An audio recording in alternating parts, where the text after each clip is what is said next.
दोस्तों आपको हमारा एक्सप्लेनेशन पसंद आए तो प्लीज वीडियो को लाइक और चैनल को सब्सक्राइब जरूर कर देना। So now come to the movie explanation. कहानी की शुरुआत में हमें फीमेल वैम्पायर दिखाई जाती है जिसका नाम कैरीमिला होता है, जिसने एक इलाके में रहने वाले सभी आदमियों को मार दिया था और उनकी बेटी और उनकी औरतों पे अपना जादू टोना करके उन्हें अपना गुलाम बना लिया था। साथ ही हमें पता चलता है कि ये फीमेल वैम्पायर सभी वैम्पायर्स की क्वीन होती है और ये लेस्बियन होती है, इसीलिए इसने शादी भी एक लड़की से की होती है। पर कुछ टाइम बाद करन नाम के एक बहादुर आदमी ने कैरीमिला पे हमला करके उसे हरा दिया। मतलब वो मर गई, लेकिन मरने से पहले कैरीमिला ने ये शराप दिया कि इस गांव में पैदा होने वाली सभी लड़कियां वैम्पायर ही बनेगी। साथ ही उसने जाते जाते कैरन से ये भी कहा कि वो भविष्य में जरूर दोबारा लौट कर आएगी। इसके बाद मूवी हमें लंदन में 50 साल बाद से दिखाई जाती है, जहां हम जिमी नाम के एक लड़के को देखते हैं जिसको हाल ही में उसकी गर्लफ्रेंड जोडी ने छोड़ दिया है। इसके बाद हमें जिमी का बेस्ट फ्रेंड फ्लैश दिखाया जाता है, जिसे उसकी बॉस ने भी काम से निकाल दिया है उसकी फालतू की हरकतों की वजह से। इसके बाद ये दोनों दोस्त अपनी बुरी हालत लेके एक बार में बैठते हैं और पैग मारते हैं और पैग मारते मारते अपनी जिंदगी का दुखड़ा रोते हैं। जहाँ फ्लैश जिमी से बोलता है, दोस्त मैं बहुत परेशान हो चुका हूँ, क्यों ना चल यार ट्रिप मार के आते हैं कहीं की। इसमें जिमी फ्लैश की बात मान लेता है और वो रैंडमली मैप पे एक पिन मारते हैं, इसलिए ये लोग कैकब्रिज जाने का ही प्लान करते हैं। पर दोस्तों मैं यहाँ आपको बता दूं, कैकब्रिज वही जगह है जहाँ कैरीमिला का वास था और वहीं की लड़कियों को उसने शराब भी दिया था और अब ये लोग भी घूमने के लिए उसी जगह जा रहे हैं। अब ये दोनों लोग जंगल के रास्ते से उस जगह पहुँचने वाले ही होते हैं कि रास्ते में जिमी को उसकी गर्लफ्रेंड जोडी का कॉल आता है और वो जिमी को अपनी गलती के लिए सॉरी बोलती है। पर फ्लैश को ये देख के बहुत गुस्सा आता है, इसलिए वो जिमी का फोन लेके उसे तोड़ देता है और बोलता है कि यहाँ हम घूमने के लिए आए हैं या तेरी बकचोदी सुनने के लिए। अब जिमी फ्लैश को बोलता तो कुछ नहीं है, लेकिन वो उससे गुस्सा होकर आगे बढ़ने लगता है। पर तभी इन्हें कुछ हॉट हॉट लड़कियां दिखाई देती हैं जो इनके सामने ही अपनी प्यारी सी मिनी वैन लेके वहाँ से निकल जाती हैं। इसके बाद ये दोनों लोग उस गांव के एक बार में आके बैठ जाते हैं, जहाँ ये देखते हैं कि वहाँ के सारे मर्द बस इन दोनों को ही देख रहे हैं और इन दोनों को देखते हुए उनके मुंह में पानी भी आ रहा था, जिससे ये लोग समझ जाते हैं कि ये लोग वही खानदान के हैं जो बोलते हैं आदमी हूँ आदमी से प्यार करता हूँ। आई मीन ये लोग मीठे हैं। हालांकि ये दोनों उनकी आंखों से डर जाते हैं, लेकिन अपनी बियर खत्म किए बिना वहाँ से नहीं जाते कि तभी वहाँ एक प्रीस्ट आता है अपनी बेटी रेबिका के साथ,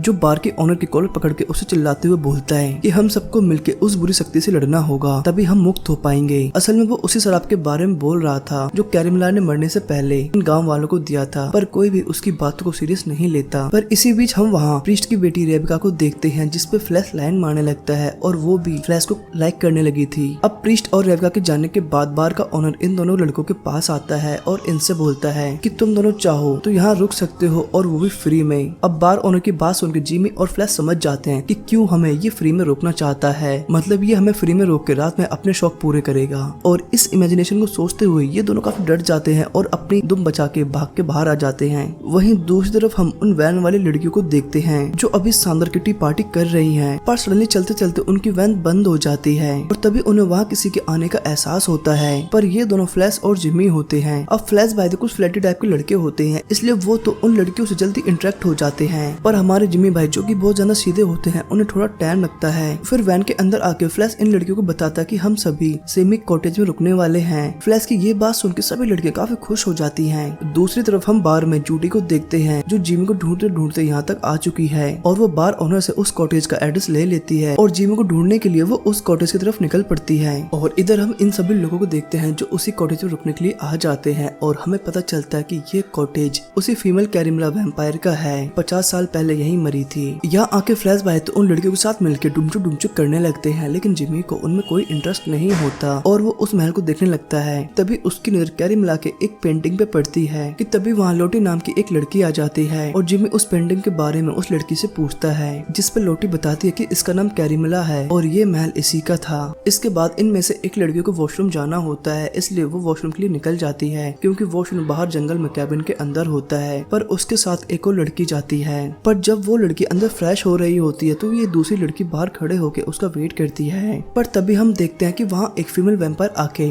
बाहर खड़ी हुई लड़की पे अटैक कर देती है और थोड़ी देर बाद जब दूसरी लड़की अंदर से बाहर आती है वो उसे भी मार देती है। इधर महल में एक और लड़की जब नहा रही होती है तो उसे भी किसी के आने का एहसास होता है, इसलिए वो कर्टेन हटा के देखती है, पर वहाँ कोई नहीं होता, इसलिए वो खिड़की के पास आके देखती है तो अचानक वहाँ एक और फीमेल वैम्पायर आ जाती है जो उसे खिड़की से ही बाहर खींच लेती देती है और वो भी बेचारी मर जाती है। पर इसके चिल्लाने की आवाज सुन के फ्लैश, जिमी और लोटे जब ये तीनों लोग उसे देखने के लिए वहाँ आते हैं तो उसे वहाँ कोई नहीं दिखाई देता। पर तभी लोटे की नजर खिड़की पे पड़ती है जहाँ ब्लड लगा होता है कि तभी उन्हें भी जंगल से किसी की आवाज आने लगती है जो उन्हें बुला रहा होता है। अब लोटे को लगता है कि उसकी फ्रेंड उससे हेल्प मांग रही है, इसलिए वो उसे ढूंढने के लिए जंगल में निकल पड़ती है और उसके पीछे पीछे जिमी और फ्लैश भी आने लगते हैं। दूसरी तरफ हम जूडी को देखते हैं जो अपनी गाड़ी से इसी कॉटेज की तरफ आ रही थी, पर रास्ते में उसकी गाड़ी खराब हो जाती है और उसे भी किसी की आवाज आने लगती है जो उसे अपनी तरफ बुला रहा था। इधर इन तीनों को जंगल में आने के बाद लोटे की फ्रेंड मिलती है जिसके साथ कुछ फीमेल वैम्पायर्स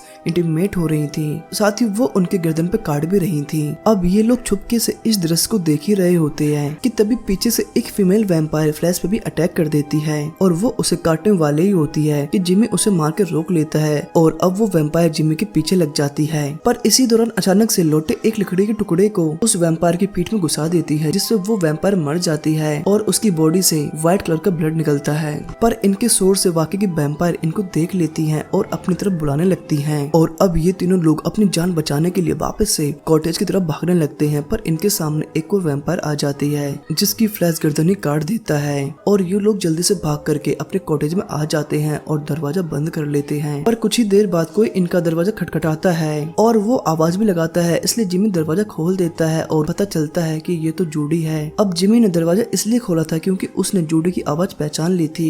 अब उसके अंदर आने पे लोटे फ्लैश से पूछती है कि ये लड़की कौन है, तो फ्लैश उसे बताता है कि इसका नाम जूडी है और ये जिमी की गर्लफ्रेंड है। अब ये बात सुन के लोटे का दिल टूट जाता है क्योंकि वो कहीं ना कहीं जिमी की मोहब्बत में गिरने लगी थी। इसके बाद जिमी और जूडी एक रूम में आ जाते हैं जहाँ बात करते करते जूडी जिमी को सेड्यूस करने लगती है और जैसे ही वो उसकी तरफ बढ़ते हुए अपना मुंह खोलती है तो उसके वैम्पायर वाले दांत दिखाई देने लगते हैं, जिससे जिमी समझ जाता है कि जूडी भी एक वैम्पायर बन चुकी है और वो काफी डरने लगता है। जूडी वैम्पायर इसलिए बन गई थी क्योंकि उसे भी जंगल में किसी वैम्पायर ने काट लिया था। अब जिमी जूडी से अपनी जान बचाने के लिए चिल्लाने लगता है और यहाँ वहाँ भागने लगता है कि तभी वहाँ फ्लैश आ जाता है और वो एक एक्स जूडी के सिर में दे मारता है जिससे वो तुरंत मर जाती है और उसकी बॉडी से भी व्हाइट कलर का ब्लड ही निकलता है। फिर बाद में वहाँ लोटी भी आती है जो जूडी को मरा हुआ देख के काफी खुश होती है क्योंकि अब उसका और जिमी का रास्ता क्लियर होता है। लेकिन यहाँ जिमी भी लोटी की बातों को समझ गया था कि वो उसे पसंद करती है, इसलिए फ्लैश भी उन दोनों को वहीं अकेला छोड़ के वहाँ से चला जाता है कि तभी इन दोनों की नजर विंडो पे पड़ती है जहाँ कुछ फीमेल वैम्पायर्स इन दोनों को ही देख रही होती हैं और अगले ही पल वो वैम्पायर्स इन पे अटैक कर देते हैं। साथ ही वो लोटे को देखने पे समझ जाते हैं कि ये लड़की अभी बिल्कुल वर्जन है और जब वो जिमी की बॉडी चेक करते हैं तो उन्हें उसकी बॉडी पे एक बर्थमार्क दिखाई देता है, जिसके बाद ये वैम्पायर्स उन दोनों को बेहोश करके अपने साथ ले जाते हैं। फिर कुछ देर बाद फ्लैश के पास वही चर्च वाला प्रीस्ट आता है जिस पे एक वैम्पायर हमला कर देती है और वो प्रीस्ट फ्लैश से हेल्प करने को बोलता है, तो फ्लैश भी प्रीस्ट को बचाते हुए उस वैम्पायर को दूर फेंक देता है और बाद में प्रीस्ट उस क्रॉस वाले निशान से गॉड की शक्तियों का यूज करते हुए वैम्पायर को मार देता है। इसके बाद वो प्रीस्ट फ्लैश को बताता है कि तुम्हारे दोस्तों को वो वैम्पायर उठा के ले गए हैं और हमें उन्हें जल्दी बचाना होगा वरना वो उन्हें मार देंगे। साथ ही वो फ्लैश को जिमी के बारे में बताता है। वो बताता है कि जिमी कैरन का वंशज है, इसलिए वो वैम्पायर जिमी की बलि देके अपनी वैम्पायर क्वीन कैरीमिला को जिंदा करना चाहते हैं और हमें उनको ऐसा करने से रोकना होगा। साथ ही वो उसे ये भी बताता है कि कल मेरी बेटी रेबिका 18 साल की हो जाएगी और वो भी वैम्पायर बन जाएगी क्योंकि इस गांव पे कैरीमिला का शराप है कि जो भी लड़की 18 साल की हो जाएगी वो एक ऑटोमेटिक वैम्पायर बन जाएगी और इसीलिए मैं इस गांव और इस गांव की सारी लड़कियों को बचाना चाहता हूँ क्योंकि इन सब में मेरी बेटी भी आती है। और वो फ्लैश से हेल्प मांगता है पर फ्लैश को प्रीस्ट की बातें समझ नहीं आती, इसलिए वो उसकी हेल्प करने से मना कर देता है और वहाँ से जाने लगता है। इसलिए प्रीस्ट अकेला ही उन वैम्पायर से लड़ने के लिए निकल जाता है। अब प्रीस्ट की इस हिम्मत को देख के फ्लैश को उसकी बातों पे यकीन हो जाता है, इसलिए वो भी उसके साथ चलने लगता है। दूसरी तरफ हम उन्हीं वैम्पायर को देखते हैं जो उन दोनों को लेके कैरीमिला की दफनाई हुई जगह पे आ जाती हैं, लेकिन अभी भी इनको मून के रेड होने का वेट करना था, इसलिए फिलहाल के लिए ये यहाँ से चली जाती हैं। और इधर प्रीस्ट भी फ्लैश को लेके कैरन की दफनाई हुई जगह पे आ जाता है ताकि वो उसकी कब्र में से उसकी तलवार निकाल सके और उसकी तलवार से कैरीमिला को मार सके। अब प्रीस्ट एक टूल की हेल्प से कैरन की ताबूत को खोलने लगता है पर उसे उसमें थोड़ा टाइम लग रहा था, इसलिए वो फ्लैश से बोलता है कि तुम इस ताबूत को खोलो और इसमें से तलवार निकालो, तब तक मैं अपनी बेटी रेबिका को देख के आता हूँ कि वो ठीक है ना। और अब प्रीस्ट घर आके अपनी बेटी रेबिका को देखता है, वो देखता है कि वो अभी सो रही है और उसे सही सलामत देख के वो वहाँ से चला जाता है। पर तभी हम देखते हैं कि रेबिका की आंखों का रंग बदल रहा है, यानी कि वो भी एक वैम्पायर बन गई है। इधर प्रीस्ट वापस से फ्लैश के पास आके देखता है कि उससे तो अभी तक ये बॉक्स खुला ही नहीं है, इसलिए वो उससे टूल लेके उस बॉक्स को खोलता है और उसमें से कैरन की तलवार निकालता है और वो वो तलवार फ्लैश को देख के अपनी गाड़ी के पास चला जाता है। उसके जाने के बाद हम देखते हैं कि फ्लैश के पास रेबिका आती है जो उसे सेड्यूस करते करते फ्लैश गलती से तलवार उसके आर पार कर देता है और वो भी एक वैम्पायर की तरह मर जाती है और उसकी बॉडी से भी वाइट ब्लड निकलता है। अब इस चीज से डर के वो जल्दी से प्रीस्ट के पास आ जाता है, लेकिन उसे ये नहीं बताता कि मैंने रेबिका को मार दिया है। इसके बाद ये दोनों लोग जल्दी से कैरी मिला की कब्र पे पहुंच जाते हैं, जहाँ हम देखते कि इन वैम्पायर्स ने जिमी और लोटे को एक जगह लिटा दिया है और उन पे अपना रिचुअल शुरू कर दिया है। उन वैम्पायर्स को रिचुअल करते हुए देख लोटे उनके रिचुअल को भंग करने की कोशिश करती है। तभी उनमें से एक वैम्पायर लोटे को काटने की कोशिश करती है, पर वो उसके गले में पड़े हुए क्रॉस को निशान को देख के रुक जाती है। अब प्रीस्ट और फ्लैश भी उनके पास आके उन्हें रोकने की कोशिश करते हैं, पर उन्हें मारने के लिए कुछ वैम्पायर्स उनके पीछे लग जाती हैं। पर ये दोनों लोग बड़ी होशियारी से इन सभी वैम्पायर्स को एक जगह फंसा देते हैं और खुद फ्लैश और लोटे को बचाने के लिए उसी जगह वापस आ जाते हैं। प्रीस्ट जल्दी से उन दोनों को खोल देता है, पर तभी वहाँ पे वो सारी वैम्पायर्स भी आ जाती हैं और उन्हें चारों तरफ से घेर लेती हैं।